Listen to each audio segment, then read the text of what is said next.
우리들에게 주시는 하나님의 말씀은 사무엘하 20장 14절로 26절입니다. 구약 499면쯤에 있습니다. 사무엘하 20장 14절로 26절입니다.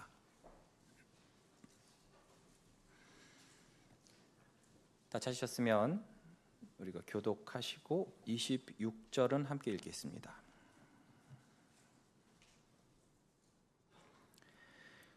세바가 이스라엘 모든 지파 가운데 두루 다녀서 아벨과 벳마가와 베림 온 땅에 이르니 그 무리도 다 모여 그를 따르더라. 이에 그들이 벳마가 아벨로 가서 세바를 애우고 그 성읍을 향한 지역 언덕 위에 토성을 쌓고 요압과 함께한 모든 백성이 성벽을 쳐서 헐고자 하더니 그 성읍에서 지혜로운 여인 한 사람이 외쳐 이르되 들을지어다 청하건대 너희는 요압에게 이르기를 이리로 가까이 오라 내가 네게 말하려 하노라 한다 하라. 요압이 그 여인에게 가까이 가니 여인이 이르되 당신이 요압이니까 하니 대답하되 그러하다 하니라. 여인이 그에게 이르되 여종의 말을 들으소서 하니 대답하되 내가 들으리라 하니라. 여인이 말하여 이르되 옛사람들이 흔히 말하기를 아벨에게 가서 물을 것이라 하고 그 일을 끝내었나이다. 나는 이스라엘에 화평하고 충성된 자 중 하나이거늘 당신이 이스라엘 가운데 어머니 같은 성을 멸하고자 하시는도다. 어찌하여 당신이 여호와의 기업을 삼키고자 하시나이까 하니 요압이 대답하여 이르되 결단코 그렇지 아니하다. 삼키거나 멸하거나 하려 함이 아니니 그 일이 그러한 것이 아니니라. 에브라임 산지 사람 비그리의 아들 그의 이름을 세바라 하는 자가 손을 들어 왕 다윗을 대적하였나니 너희가 그만 내주면 내가 이 성벽에서 떠나가리라 하니라. 여인이 요압에게 이르되 그의 머리를 성벽에서 당신에게 내어 던지리이다 하고 이에 여인이 그의 지혜를 가지고 모든 백성에게 나아가매 그들이 비그리의 아들 세바의 머리를 베어 요압에게 던진지라. 이에 요압이 나팔을 불매 무리가 흩어져 성읍에서 물러나 각기 장막으로 돌아가고 요압은 예루살렘으로 돌아와 왕에게 나아가니라. 요압은 이스라엘 온 군대의 지휘관이 되고 여호야다의 아들 브나야는 그렛 사람과 블렛 사람의 지휘관이 되고 아도람은 감역관이 되고 아힐룻의 아들 여호사밧은 사관이 되고 스와는 서기관이 되고 사독과 아비아달은 제사장이 되고 함께 읽겠습니다. 야일 사람이라는 다윗의 대신이 되니라. 아멘. 이제 5월 마지막 주죠. 가정의 달의 마지막 주이기도 합니다. 다음 주 시작되는 이제 6월을 우리가 보통 무슨 달이라고 하나요? 6월 달? 호국의 달. 뭐 유교가 있으니까 그래서 기념하여서 우리가 호국의 달이라고도 하고 또 보훈의 달이라고도 부르지요. 여기 계신 어르신들 중에 6.25를 직접 겪으신 분들 계세요? 손 좀 잠깐 들어보세요. 네. 손 내려보시고. 일부 때는 한 분 있었어요. 한 분. 그러면 6.25는 안 겪었는데 내가 월남전은 겪었다. 손 들어보세요. 네. 손 내리시고. 막 겹치신 분도 계세요. 이 말은 뭐예요? 실제로 전쟁을 몸소 겪으신 분들이 계시다는 것입니다. 모든 것을 폐허로 만들고 또 생명을 사라지게 하는 전쟁, 모두를 아프게 하고 힘들게 하는 전쟁. 그래서 전쟁은 절대 일어나서는 안 되는 것임에도 불구하고 우리의 강력한 이 죄성으로 인해서 지금도 세계 곳곳에서는 전쟁이 일어나고 있습니다. 그런데 우리 일상의 삶이 또한 얼마나 힘들면 이 무시무시한 전쟁이란 단어를 평소에 아주 자주 사용할까요? 그렇죠? 우리가 아침에 회사, 학교, 직장, 일터에 나갈 때 흔히들 뭐라고 말합니까? 출근 전쟁이라고 그러죠. 전 감사하게도 걸어서 1분 거리라서 출근 전쟁은 없는데 많은 우리 직장 다니시는 분들이 아침마다 막 이제 직장 나가시느라고 전쟁을 벌여요. 우리 자녀들이 대학에 입학하려고 준비할 때 또 취직 준비할 때 그때는 또 뭐라고 합니까? 입시 전쟁, 취업 전쟁이라고 하죠. 집에서 아이를 키울 때 또 그때는 뭐라고 합니까? 육아 전쟁이라고 해요. 이처럼 우리의 삶 속에서는 매일매일 전쟁 같은 현실이 벌어집니다. 그리고 그 전쟁은 늘 어떤 갈등과 또한 긴장에서 출발을 하죠. 그런데 가정에서, 직장에서, 심지어 교회 안에서도 이처럼 전쟁을 유발할 수 있는 갈등과 긴장이 늘 존재해요. 그리고 이 전쟁에서 이기고 싶어서 어떻게든 이기려고 누군가를 미워하기도 하고 또 말로 싸우고 짓누르려고도 하고 내 방식대로 일방적으로 밀어붙이려고도 합니다. 그래서 실제로 보면 좀 인격적으로 미성숙하다든지 자기 절제가 안 되는 인간들을 보면 이런 갈등과 긴장 상황에서 뭐부터 나갑니까? 주먹부터 나가기도 해요. 아니면 말로 하는 주먹질, 욕설부터 나가는 사람들도 있어요. 흔히들 우리 그러잖아요. 목소리 큰 놈이 이긴다고. 그러나 그러한 유형 또는 무형의 폭력을 동반한 방법은 결코 해결책이 될 수가 없습니다. 우리가 그 인질범과의 협상을 주도하거나 그 외에도 이런저런 협상을 전문적으로 하는 사람을 우리가 네고시에이터라고 불러요. 우리 흔히 일상에서 그런 말 하죠. 야, 네고했어? 그런 말 하잖아요. 협상가, 네고시에이터라고 그러는데 이들은 성공적인 협상을 이끌어가기 위해서 반드시 숙지해야 하는 것이 있다고 합니다. 우선 목표를 명확히 해야 되고 상대를 철저히 분석할 수 있어야 되고 감정 조절과 인내심을 갖춰야 되고 명확하고 설득력 있는 언어를 사용할 수 있어야 되고 상대방의 말을 잘 경청해야 된다고 합니다. 그리고 협상이 끝나더라도 사람은 남는다. 즉 관계 관리의 역량이 갖추어져야 된다고 했습니다. 자, 그럼 이 모든 나열된 것들을 한 단어로 한다면 뭐가 될까요? 오늘 설교 제목과 연결이 안 된다면 뭐로 될까요? 실력이 없으면 눈치라도 있어서 빨리 주보를 봐야 되는데 그렇죠. 지혜. 일부 예배 때는 한 2초 만에 나오는데 지금 한 1분 지날 것 같아요. 지혜예요. 지혜가 필요합니다. 그러나 우리는 종종 지혜롭지 못하게 행할 때가 많죠. 우선 목표도 없고 상대에 대해서 잘 모르고 알려고도 하지 않고 감정은 있는 대로 발산하고 인내심 자체가 없고 또 조리 있고 명확하고 설득력 있게 말할 수도 없고 그런 실력도 안 되고 상대방의 말은 들으려고도 하지 않고 그러다 보니 관계 관리의 역량은 빵점이라서 관계가 파탄나는 경우가 자주 있어요. 한마디로 뭐가 없다? 지혜가 없다. 그렇게 되면 결국엔 전쟁처럼 많은 피해와 아픔과 고통들이 생겨날 수밖에 없습니다. 그런데 오늘 우리가 함께 본 이 본문에는 그 어떤 인간적인 해결책보다 더 높으신 하나님의 지혜의 길을 보여주고 있습니다. 그리고 하나님은 그 지혜를 자기 백성들이 받기를 원하시고 이를 통해서 갈등을 해결하고 결국에는 구원받기를 원하시죠. 여러분, 지혜의 근본은 누구십니까? 하나님이시죠. 그래서 야고보서 1장 5절의 말씀대로 너희 중에 누구든지 지혜가 부족하거든 모든 사람에게 후히 주시고 꾸짖지 아니하시는 하나님께 구하라. 그리하면 주시리라. 아멘. 사람은 뭐 좀 달라고 그러면 어떻게 해요? 이 핑계 저 핑계 주지도 않으면서도 계속 잔소리. 넌 그것도 없니? 뭐 이런 식으로 좀 면박이나 주고 그러는데 우리 하나님은 어떠시다고요? 후히 주시고 꾸짖지 않으신다는 거예요. 그럼에도 불구하고 우리 하나님께 구하지도 않고 자기 멋대로 어리석게 행하는 사람, 그 대표적으로 오늘 요압이 등장하고요.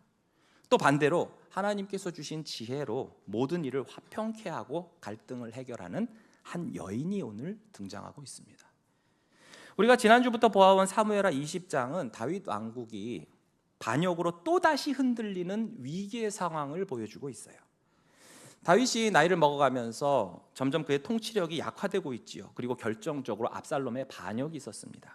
그러나 언약의 하나님, 신실하신 하나님께서 그 반란을 평정시켜 주셨지만 그러나 여전히 지파 간의 갈등과 분열은 사그라들지 않고 있었어요. 결국 북이스라엘의 그 10지파의 불만은 한 인물 베리알이라고 하는 그 불량배 세바의 선동으로 다시 또 터져 나오게 되는 것입니다. 이로 인해서 이 나라가 두 동강이 날 위기에 처해졌어요.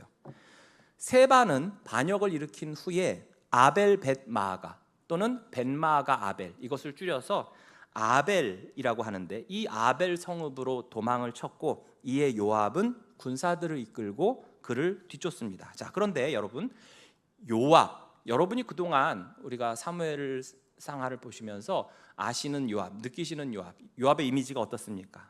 이 사람은 무조건 칼부터 들고 설치는 사람이에요. 주먹이 앞서는 사람이에요. 자기 마음에 안 들면 무조건 죽이고 봅니다. 그래서 화친 왔던 아브넬을 그렇게 죽였고 다윗의 아들 압살롬을 죽였고 지난주 본문에선 같은 편인 아마사까지도 죽였어요. 자, 압살롬을 죽일 때는 다윗 왕의 명령이 있었음에도 불구하고 그 명령까지 무시해가면서 보란듯이 압살롬을 죽였지요. 이는 매우 오만하고도 또한 잔인한 자라는 것을 우리는 볼 수가 있습니다. 그리고 아브넬과 아마사를 죽일 때 또 공통점이 있어요. 사무엘하 3장 27절에 보시면 아브넬이 헤브론으로 돌아오매 요압이 더불어 조용히 말하려는 듯이 그를 데리고 성문 안으로 유인해서 들어가서 거기서 배를 찔러 죽이니 이는 자기 동생 아사엘의 피로 말미암았더라. 자, 그런데 지난주 본문인 사무엘하 20장 9절 10절 보시면 요압이 아마사에게 이르되 내 영은 평안하냐 하며 오른손으로 아마사의 수염을 잡고 그와 입을 맞추는 체함에 아마사가 요압 손에 있는 칼은 주의하지 아니한지라. 요압이 칼로 그의 배를 찌르매 그의 창자가 땅에 쏟아지니 그를 다시 치지 아니하여도 죽으니라. 이처럼 압살롬은 잔인하게, 그리고 아브넬과 아마사는 교활하면서 또 잔인하게 그렇게 사람을 죽이는 그런 사람이었어요. 그러니 세바가 숨어있는 이 도시 아벨 벳마아가는 요압에 의해서 철저히 멸망당할 것이 분명했습니다.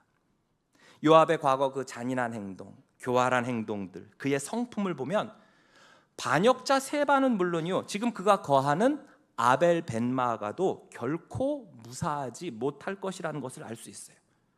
그곳 주민들도 덩달아 요압의 칼날에 억울하게 도륙을 당할 것이고 도시 전체는 폐허가 될 겁니다. 그래서 15절 보세요.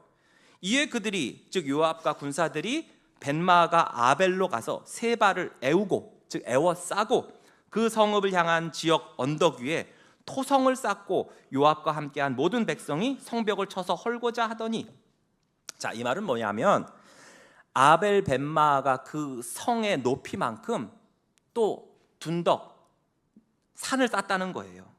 그래서 같은 높이가 돼서 그 위에서 공격을 하는 거죠. 그리고 성벽을 쳐서 무너뜨려 부수었다는 것입니다. 그래서 그 성벽의 일부분이 무너져 내리면 어떻게 합니까? 그 틈으로 요압과 군사들이 몰려 들어가서 닥치는 대로 이 성읍 백성들을 살육할 거라는 것입니다.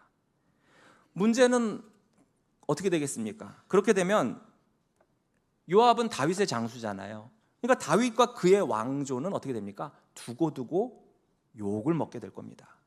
분열이 일어날 겁니다. 그런데 여기서 아주 놀라운 반전이 일어나고 있습니다. 그 반전을 일으킨 사람은 유명한 용사나 또는 남자가 아닙니다.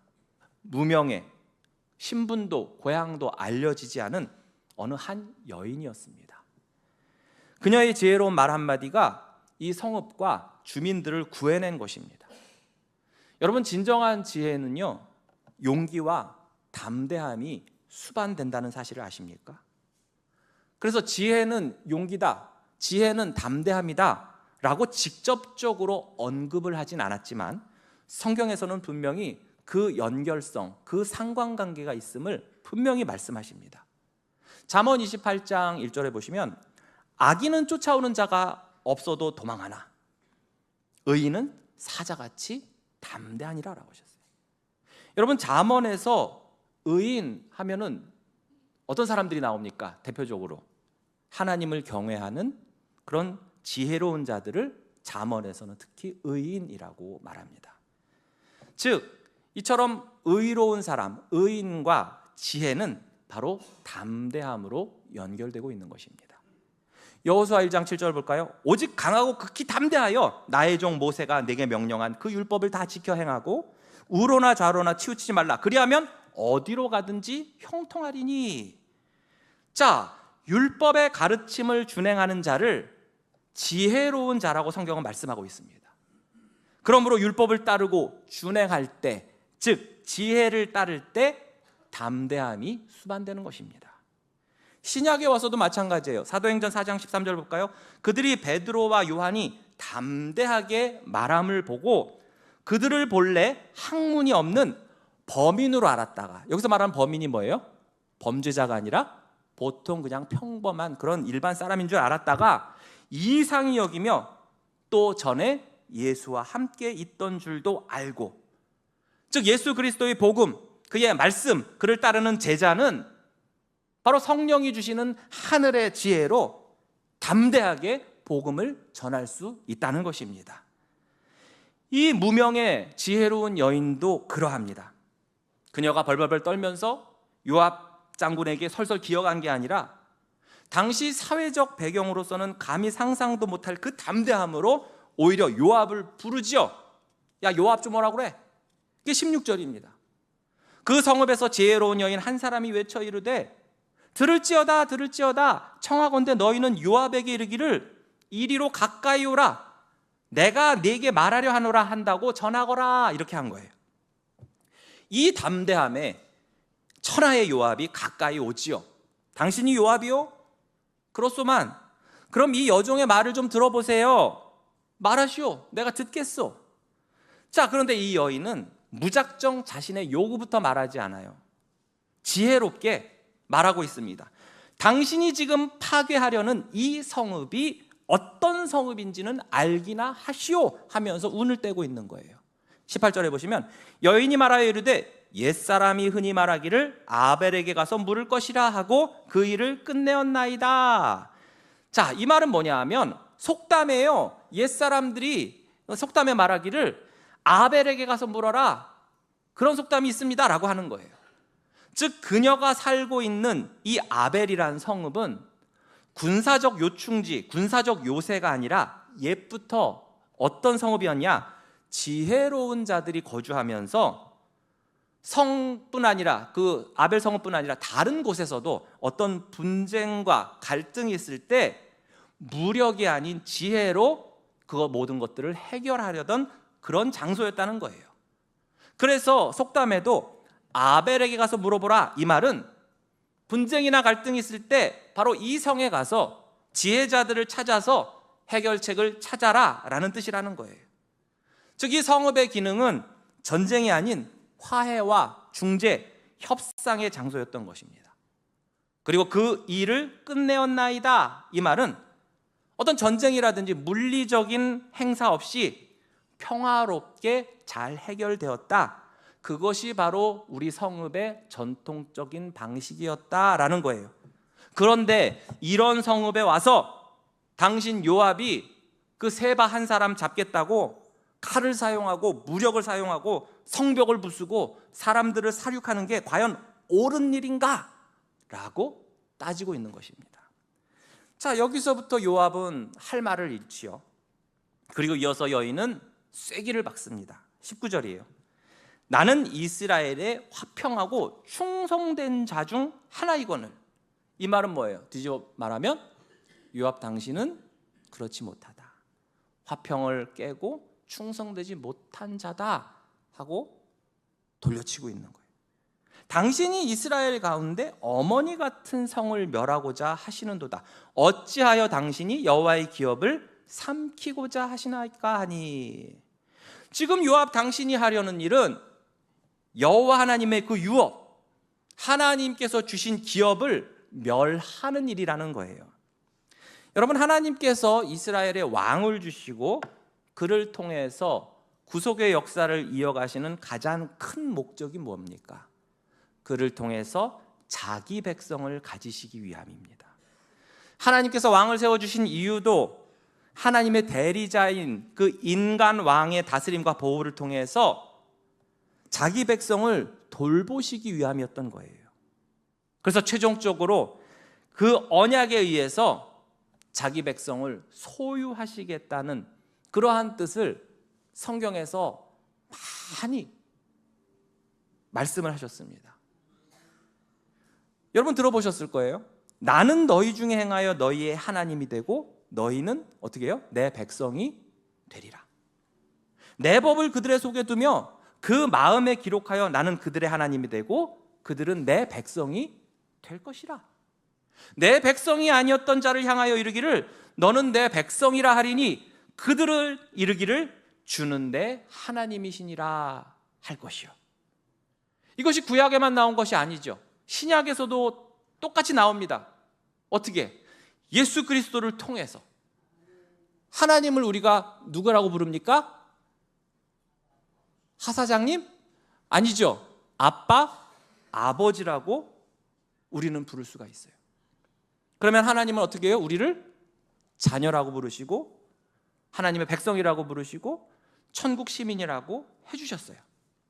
그런데 지금 요압이 하려는 행위는 뭡니까? 이 세바라는 불량배 하나 잡겠다고 여호와의 기업, 여호와의 유업, 여호와의 자기 백성인 이 아벨 성읍 주민들을 모조리 죽이려고 하잖아요. 이것은 절대로 옳지 않고 하나님이 기뻐하시는 뜻이 아니라는 거예요. 당신이 어찌 감히 하나님의 유업, 하나님의 백성, 하나님의 것을 그렇게 자기 마음대로 없애려 하느냐, 그거예요.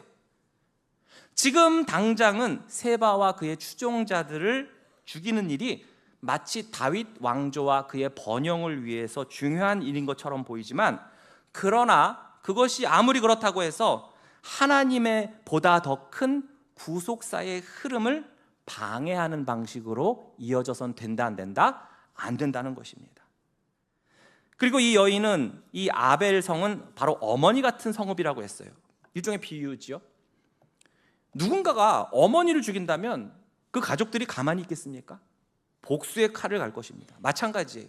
무력으로 이 아벨을 함락하고 그 안에 사람들을 세바와 함께 다 죽인다면 마치 가족 구성원들이 어머니의 복수를 하듯이 그 후로는 제2, 제3의 세바와 같은 자들이 일어날 것이라고 경고를 하고 있는 거예요.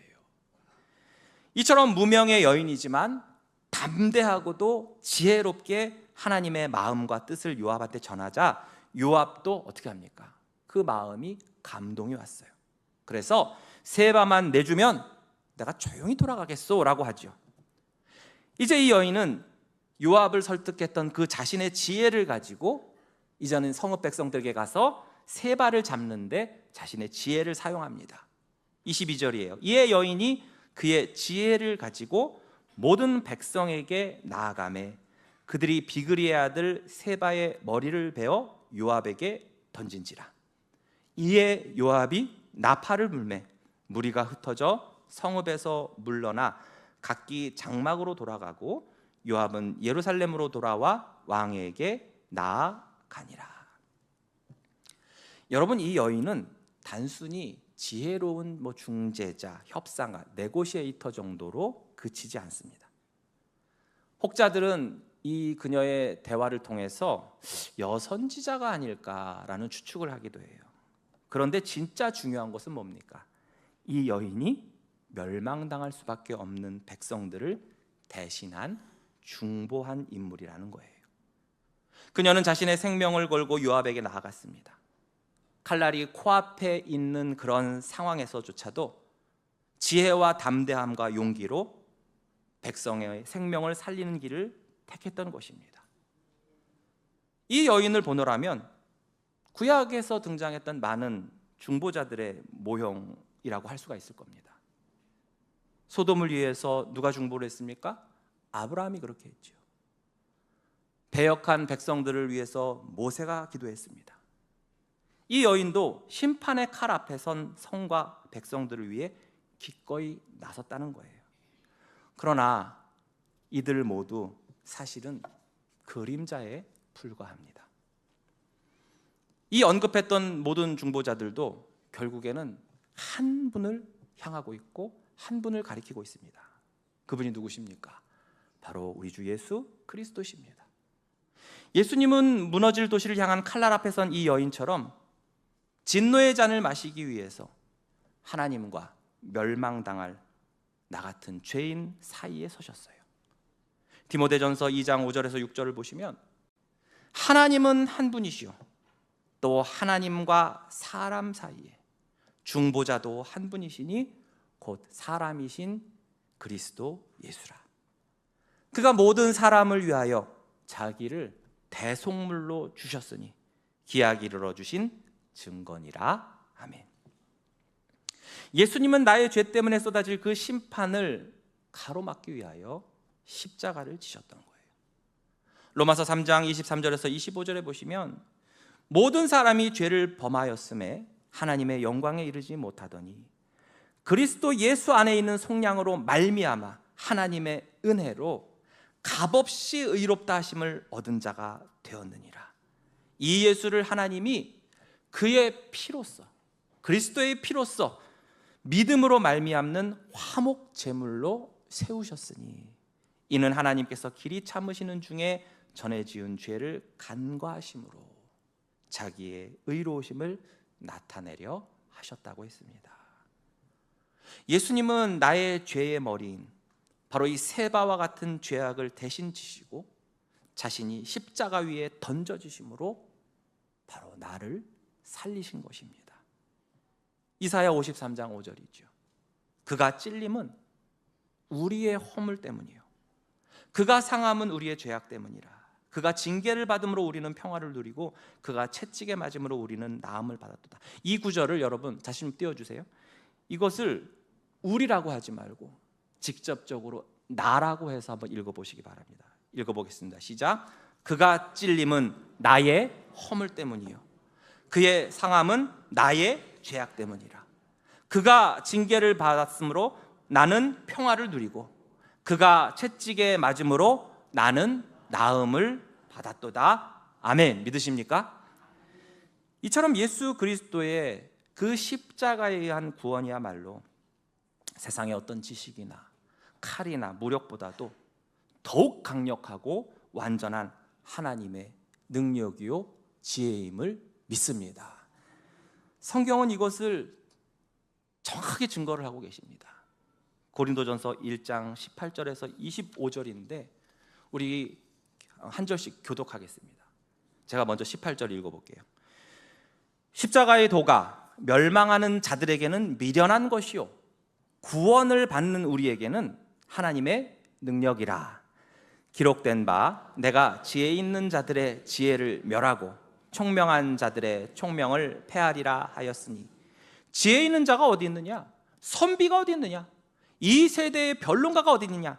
하나님께서 이 세상의 지혜를 미련하게 하신 것이 아니냐? 하나님의 지혜에 있어서는 이 세상이 자기 지혜로 하나님을 알지 못하므로 하나님께서 전도에 미련한 것으로 믿는 자들을 구원하시기를 기뻐하셨도다. 유대인은 표적을 구하고 헬라인은 지혜를 찾으나 우리는 십자가에 못 박힌 그리스도를 전하니 유대인에게는 거리끼는 것이요 이방인에게는 미련한 것이로되 오직 부르심을 받은 자들에게는 유대인이나 헬라인이나 그리스도는 하나님의 능력이요 하나님의 지혜니라. 하나님의 어리석음이 사람보다 지혜롭고 하나님의 약하심이 사람보다 강하니라. 아멘.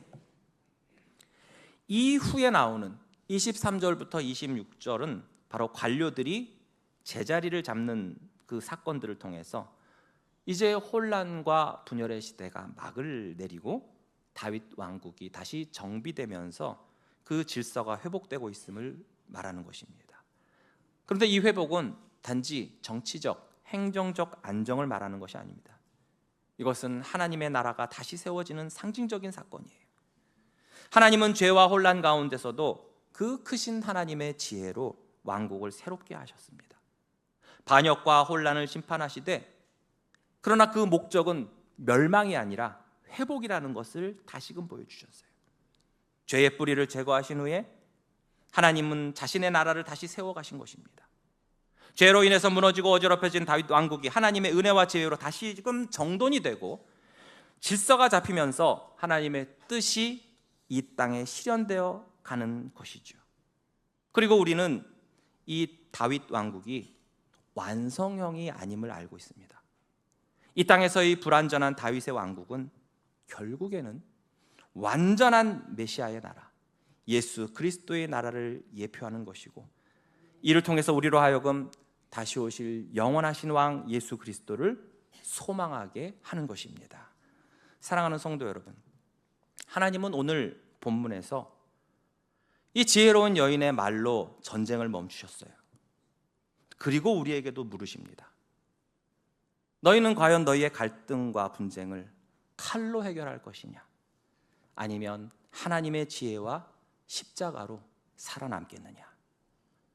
우리는 종종 내 힘으로, 내 지혜로, 세상의 방법과 겉모술수 등으로 문제를 해결하려고 합니다. 갈등을 분노로 다스리려고 하고, 상처를 복수로 감당하려고 합니다. 오늘날 교회가 이 아벨 성읍과 같이 아벨에게 가서 물을 것이라 하고 그 일을 끝내었나이다, 이 말처럼 우리 천호교회와 우리 공동체에 가서 물으라, 그러면 해결될 것이라, 이런 역할을 하고 있습니까? 아니면 작은 문제, 잠잠하던 문제도 우리 교회로 들어오기만 하면, 우리 공동체를 거치기만 하면 그 갈등이 커지고 재점화되고 분쟁이 일어나고, 그리하여 요압처럼 부수고 파괴하고 상처를 주고 있습니까? 그러나 진정한 구원과 해결은 바로 하나님의 지혜와 은혜, 곧 십자가에서 나오는 줄로 믿습니다. 그 예수 그리스도의 희생과 헌신처럼 우리 자신도 낮아지고 겸손히 섬기며 헌신할 때, 그때 비로소 문제는 해결되는 것입니다. 한 주간도 하나님의 능력이요 지혜이신 그 예수 그리스도의 십자가의 은혜와 사랑을 늘 묵상하면서 이 나라와 이 민족과 교회와 가정과 일터의 그 평화와 화목을 위해서 중보하는 사명을 잘 감당하시기를 주님의 이름으로 축복합니다.